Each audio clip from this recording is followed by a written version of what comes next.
Ok, c'est Christophe. Donc aujourd'hui, nous allons voir le tutoriel numéro 5, l'affectation MIDI dans WhiteCat. Pour y accéder, il faut cliquer MIDI CFG, qui est ici.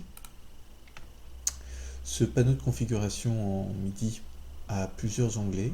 MIDI Device, les périphériques MIDI découverts sur votre système. Une page de MIDI config qui n'est pas complète, qui comprend les presets et les options qui on, qui off et l'autodésaffectation qu'on va mettre en on. La page de configuration MIDI pour les faders, c'est-à-dire tous les potentiomètres dans WhiteCat, et la page de configuration pour les boutons, c'est-à-dire tous les boutons dans WhiteCat. Donc, j'allume ma BCF.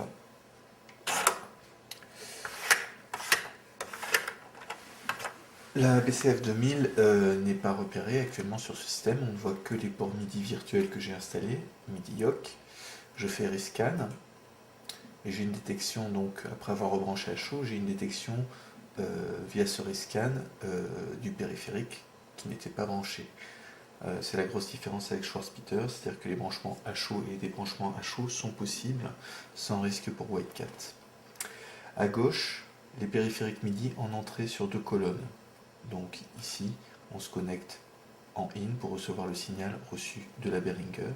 Et si on veut renvoyer le signal vers l'extérieur, on peut choisir de se connecter soit sur la Behringer, soit la table MIDI de Microsoft pour générer du son, soit les ports MIDI Yoke pour discuter avec d'autres logiciels. Nous nous contenterons, puisque la Behringer est motorisée, d'un in et d'un out simultané. C'est-à-dire qu'on reçoit ici le signal venant de la Behringer et on réémet ici un MIDI out vers la Behringer quand ces commandes sont actives. Par défaut, vous êtes censé être en auto-désaffectation, c'est-à-dire que toute commande qui va être affectée, si jamais elle a été affectée à autre chose dans WhiteCat, se verra désaffectée. Cette option peut se mettre en on ou en off pour permettre des comportements exotiques. Par exemple, une double attribution sur un potentiomètre MIDI d'un effet lumineux et d'un niveau sonore. Ce sont vraiment des comportements exotiques. Il vaut mieux rester en désaffectation, sinon ça devient extrêmement compliqué. Le petit bouton ici qui on, vel égale 0, vel 0 est égal à qui off, permet en fait d'utiliser des boutons notamment sur la BCF qui n'ont pas un comportement attendu, c'est-à-dire que lorsqu'on appuie dessus sur ce bouton, on va générer une information de type qui on. On voit le signal ici à 127 et quand on relâche, il renvoie toujours un qui on, vel égale 0. Donc en trichant cette information-là, on donnera une information qui off à WhiteCat. Même si le signal est de type qui on. Et donc ce dernier réagira en fonction et entendra donc un signal qui off quand on fera qui on vel égale 0. Je vous réfère au wiki où j'ai un peu plus développé ce qu'est le MIDI, ainsi que ses subtilités. Le but de ce tutoriel étant de montrer uniquement les paramètres d'affectation, comment est-ce qu'on affecte dans WhiteCat le MIDI. Donc nous avons vu les presets et les options. Nous avons deux panneaux, Fader Config et Button Config. J'appelle ma fenêtre de Fader. On voit ici le dernier signal reçu. Ce signal a plusieurs identifiants. Channel, donc, qui est le channel MIDI, il y en a 16. Dans WhiteCat, ils sont numérotés de 0 à 15. Dans d'autres logiciels ou sur d'autres matériels, ils peuvent être numérotés de 1 à 16. C'est des conventions. Un pitch, qui est donc l'identité, la hauteur de note, qui est l'identité donc de ce contrôleur. Donc ici un pitch 7, celui-là un pitch 6, celui-là un pitch 5. Je les avais déjà affectés. Et la vélocité, qui est donc l'intensité de ce contrôleur, qui s'exprime de 0 à 127, ainsi que le type control change en ce qui concerne un potentiomètre. C'est-à-dire une information qui va arriver en continu, à la différence du signal qui on ou qui off, qui est une information qui va arriver de manière ponctuelle, c'est-à-dire la frappe sur une touche de clavier, c'est une impulsion, c'est pas un signal continu comme peut l'être un potentiomètre qui lui va varier en continu. Le panneau fader config permet d'affecter les potentiomètres des faders, le grand master, d'autres potentiomètres comme le séquentiel ou la roue de couleur, etc. Donc c'est via le panneau fader config qu'on ira configurer tout ce qui est événements sur slider, sur fader, sur potentiomètre, roue codeuse, etc. Le mode fader config comprend plusieurs modes d'attribution, en fait 4. Quand on sélectionne ce mode, on sélectionne un mode d'affectation. Le premier mode est un mode solo. On attribue au fader que l'on va choisir le dernier signal MIDI reçu. Donc si je bouge ce potentiomètre là, le dernier signal reçu est cet identifiant là.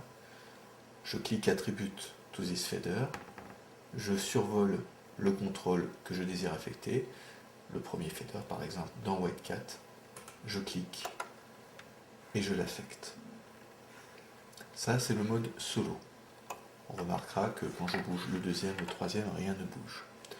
Il y a un deuxième mode, celui-ci, qui permet d'attribuer par série de 8. On remarquera que sur la Behringer, on a 8 potentiomètres. Sur nombre de surfaces MIDI, on a 8 potentiomètres parce que l'information est codée en bits sur une base de 8. Donc, on peut attribuer dans Whitecat, lever le premier fader d'une série de 8. Si je regarde mes identifiants, le premier donc c'est Channel 0 pitch 1, le deuxième c'est Channel 0 pitch 2, le troisième c'est Channel 0 pitch 3, etc., etc. Donc on a une incrémentation sur le pitch. Donc en bougeant mon premier fader, je décide d'attribuer par série de 8 dans un ordre numérique sur la base du pitch qui est affiché ici. Donc Numerical Serial Way a deux options, soit on choisit Channel, soit on choisit Pitch, et on l'attribue. Donc premier circuit, deuxième, troisième, quatrième, cinquième, sixième, septième, etc.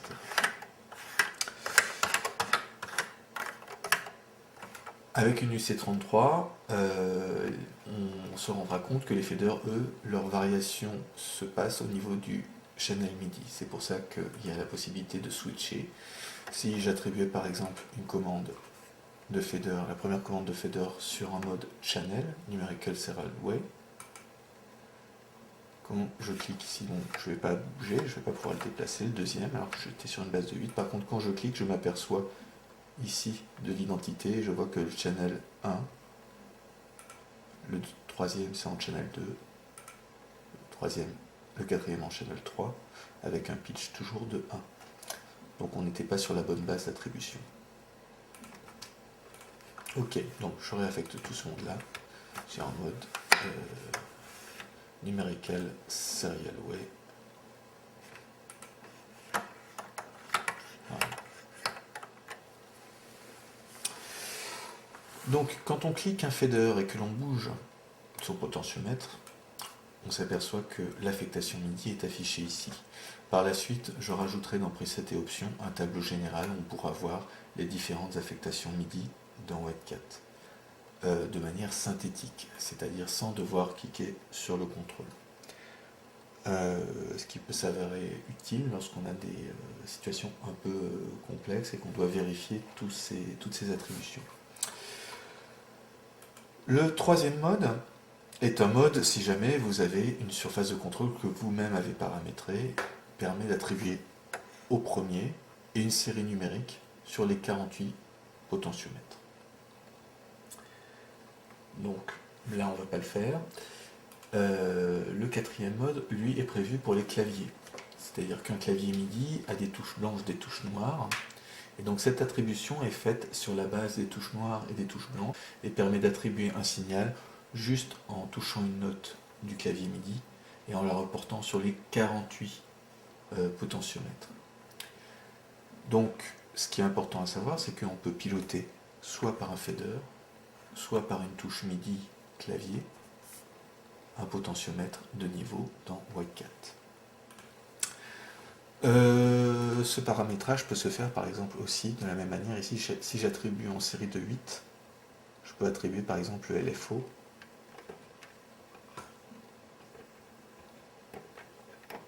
En série de 8 sans aucun souci.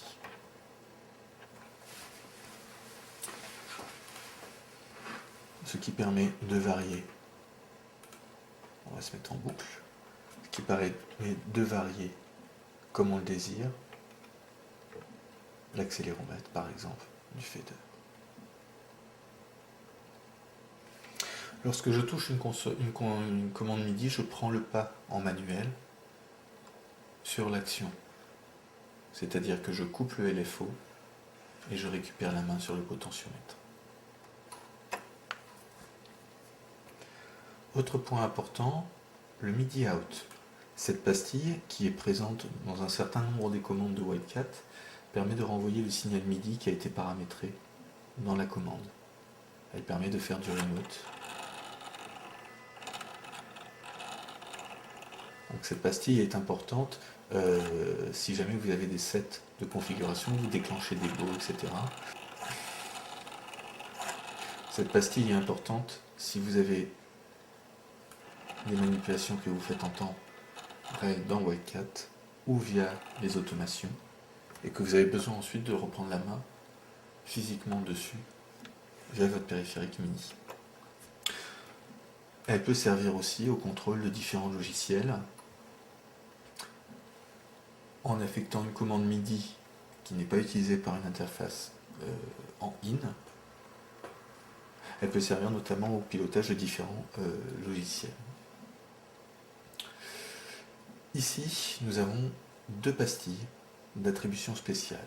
Clear, qui va permettre de nettoyer le MIDI affecté à la commande en question. Donc on voit ici que le MIDI est nettoyé avec un signal improbable qui ne vous sera jamais délivré par aucune interface, puisque le MIDI ça va de 0 à 127. Ou de pouvoir affecter une fausse information, un faux MIDI, c'est-à-dire que vous n'avez pas de signal MIDI, vous n'avez pas de périphérique, ou vous voulez générer un faux signal que vous ne recevez pas encore. Vous pouvez très simplement, tapant votre valeur, je tape 15, channel 15, je tape 8, je clique pitch, key on ou key off ou control change. Cette information par exemple, je peux l'attribuer. Et donc on voit ici que la commande que je vais émettre en MIDI out sera un channel 15, pitch 8 de type control change. Ceci est pratique pour piloter des logiciels extérieurs comme Archaos. À ce moment-là, cette sortie, il faut l'utiliser vers un logiciel comme MIDIOC, qui est en fait un splitter MIDI virtuel, qui est un faux port MIDI virtuel qui est ouvert en mémoire. Là, on voit le signal vers MIDIOC NT1, donc la sortie 1. Et dans Archaos, ou dans VVV, ou dans Pure Data, ou dans Max NSP, j'irai écouter en entrée là-bas le port MIDIOC 1, et donc je récupérerai ce signal émis, que ce soit par LFO, à la main, ou par déclenchement dans les mémoires.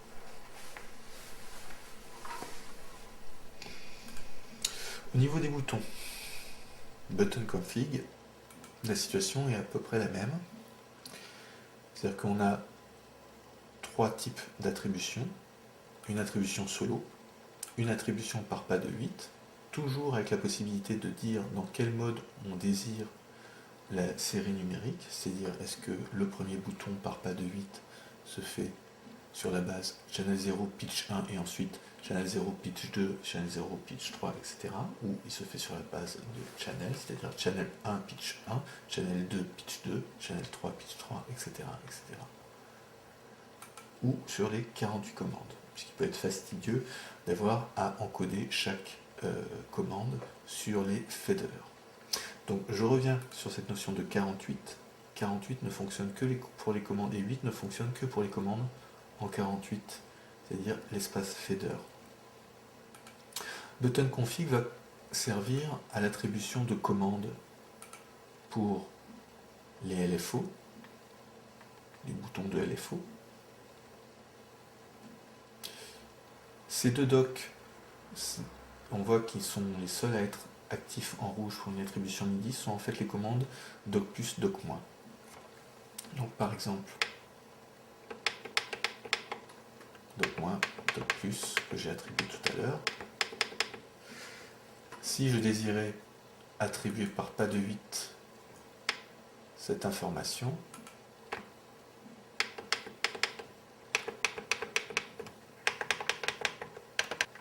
je veux affecter mes départs de LFO sur ces 4 boutons-là, par exemple.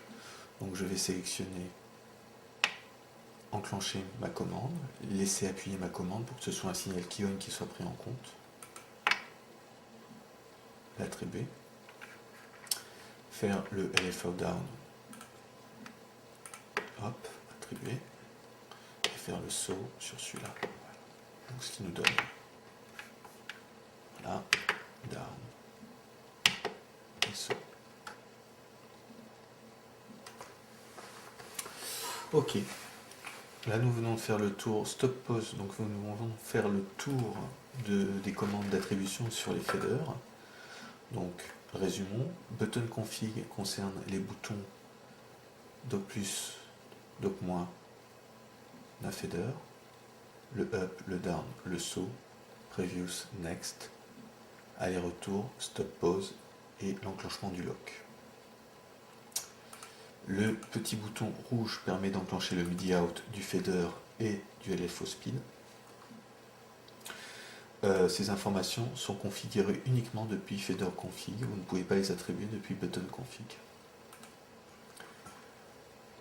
Ce pour l'affectation des faders. Concernant les commandes solo,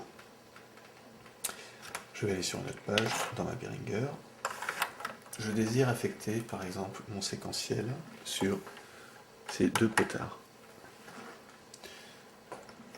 Je vais enclencher uniquement le mode solo, tout le reste ne fonctionnera pas avec ces commandes, avec les commandes spécifiques. C'est-à-dire que les séries de 8, de 48 ne sont actives uniquement que pour l'espace fader.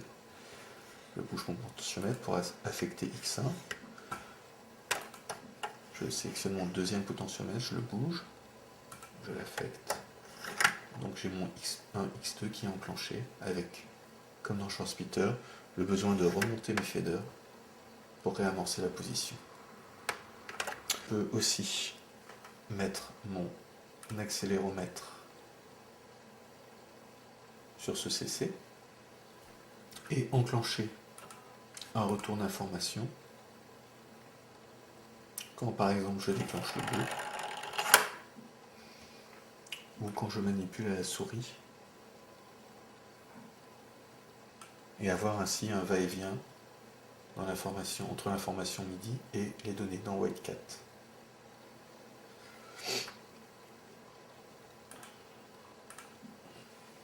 Je peux affecter depuis ma surface sur un Key-on. Donc là on va aller chercher une sélection de boutons pour le play, le go back, le jump. Donc je sélectionne mon signal, je laisse en Key-on appuyé pour attribuer le Key-on. Donc là j'ai mon go.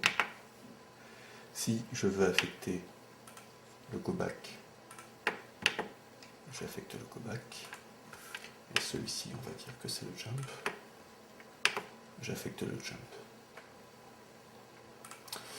En autre commande spécifique, on peut affecter la roue de trichromie. Donc là, on est sur une information elle aussi type fader. On voit que ça s'affiche en rouge. Et donc, on affecte le fonctionnement de la roue. Le pad comporte aussi une roue en absolu ou en relatif de niveau.